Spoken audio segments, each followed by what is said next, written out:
Assalamualaikum warahmatullahi wabarakatuh. Ketemu lagi dengan saya dari Bali Pintu. Alhamdulillah wassalatu wassalamu ala rasulillah. Wa ba'du. Dalam satu perjalanan, tentu seseorang tidak akan selamanya buruk. Allah akan mempertemukan dia dengan hidayah. Seorang bernama Jundub bin Junadah, mantan perampok. Bukan dia sendiri, bahkan kabilahnya dikenal sebagai kabilah perampok. Rompak jalanan. Sampai suatu hari dia mendengar ada kabar tentang ada seseorang yang mengaku nabi di Mekah. Dia berbincang dengan saudaranya, Unais. Wahai Unais, berangkatlah kamu ke Mekah. Tolong cari tahu, apakah benar ada orang yang bernama Muhammad mengaku nabi, nabi akhir zaman. Sigap Unais berangkat ke Mekah, menyusup agar dia tidak dikenali dari kabilah perampok, karena kemungkinan dia akan habis dibunuh, dihajar, karena dia adalah seorang rampok. Singkat kisah, Unais pulang membawa berita gembira kepada saudaranya. Wahai Jundub, benar bahwa di Mekah ada nabi, ada rasul yang baru diutus, namanya Muhammad. Bahkan kata Unais, aku melihatnya melakukan ibadah persis seperti ibadah yang kamu lakukan. Jundub bin Junadah sudah melakukan ibadah sebelum dia bertemu dengan Rasulullah. Tidak puas rasanya, dia boyong ibunya, dia boyong keluarganya berangkat ke Mekah. Dia katakan, setelah keislamannya 1 bulan dia hidup di Mekah, habis bekalnya, tidak ada yang kumakan kecuali meminum air Zam-Zam. Di sanalah Rasul sallallahu alaihi wasallam mengatakan Zam-Zam itu adalah air keberkahan. 5 syuribalah, tergantung niatmu minum Zam-Zam untuk apa, itulah yang kau akan dapatkan. Zam-Zam mubarakah, diberkahi oleh Allah Subhanahu wa taala. Air Zam-Zam adalah air yang mubarak, diberkahi oleh Allah. Bagaimana Jundub bin Junadah bisa bertemu dengan Rasulullah? Dia mencari kesempatan, mana yang namanya Muhammad. Dia ingin bertemu. Tapi kondisi hari itu tentu saja Nabi Sallallahu Alaihi Wasallam berdakwah secara sirriyah, sembunyi-sembunyi. Tidak terang-terangan jahriyah, masih sembunyi-sembunyi. Di awal-awal sekali keislaman. Sampai suatu hari, setelah sebulan, Jundub bin Junadah melihat apa yang dilakukan oleh orang Quraisy sesuai kebiasaan mereka. Minum mabuk sampai tengah malam. Minum khamar sampai tengah malam. Akhirnya mereka tergelimpang, jatuh, mabuk, tersungkur. Akhirnya di sanalah kesempatan baginya untuk bertanya kepada orang yang masih tidak mabuk, masih sadar. Dia bertemu dengan 2 orang budak wanita yang hari itu sedang menyembah patung berhala mereka. Patung berhala Isab dan Nailah. Isab dan Nailah adalah sepasang manusia yang lari dari Yaman menuju Mekah. Cinta mereka tidak direstui kedua orang tua. Akhirnya berjanji, di musim haji kita ketemu di Mekah. Mereka melakukan perzinahan di dekat Ka'bah. Qadar Allah hukum mereka menjadi patung, menjadi batu. Akhirnya menjadi pelajaran bagi orang-orang jahiliyah hari.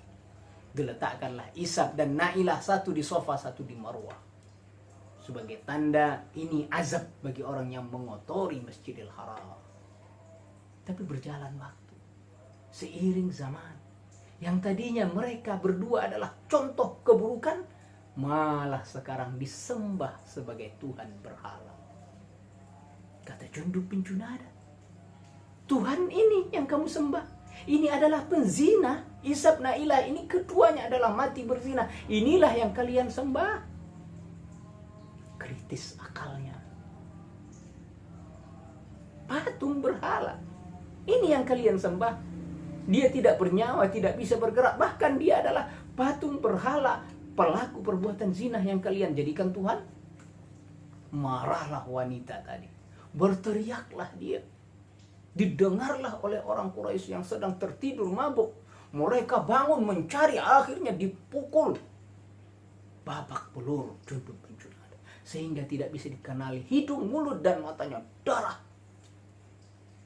Ada yang menyebutkan Ali bin Abi Thalib datang. Ada yang mengatakan Abbas paman Rasulullah yang datang menyelamatkan. Atadruna man hadza? Kamu tahu enggak orang ini siapa? Dia adalah dari kabilah Bani Ghaffar. Bani Ghaffar nih. Ini Bani Ghaffar. Seandainya kalian tahu ini Bani Ghaffar, kalian pukul, dan Bani Ghaffar tidak terima, akan habislah kita. Kabilah rampok, perampas jalanan. Setiap kabilah dagang yang masuk ke Mekah akan habis oleh Bani Ghaffar. Ciutlah mereka, takutlah mereka, sehingga meninggalkan Jundub bin Junadah. Ali bertanya, apa gerangan? Kata Jundub bin Junadah, apakah kamu akan menolongku jika aku bercerita? Kata Ali, akan tolong. Dia ceritakanlah halnya, keinginannya masuk Islam. Akhirnya diizinkan oleh Rasul Sallallahu Alaihi Wasallam untuk bertemu dengannya. Betapa bahagianya. Berceritalah dia pengalamannya sebulan di Masjidil Haram tanpa makan, tanpa minum kecuali Zam-Zam. Dia mengucapkan asyhadu an la ilaha illallah wa asyhadu anna Muhammadar Rasulullah. Bahagianya dia. Bahagianya dia. Akhirnya dia katakan, ya Rasulullah, izinkan aku pulang. Izinkan aku pulang. Aku akan sampaikan berita keislaman ini kepada kabilahku Bani Ghaffar. Barangkali mereka tertarik. Diizinkan oleh Rasulullah. Pulanglah dia. Pulanglah dia ke kampung halamannya. Dia sampaikanlah keislamannya. 1000 orang masuk Islam di tangan seorang Jundub bin Junadah. Anda tahu, Jundub bin Junadah yang kemudian digelar dengan Abu Dzar Al-Ghifari dari Bani Ghaffar. Masya Allah.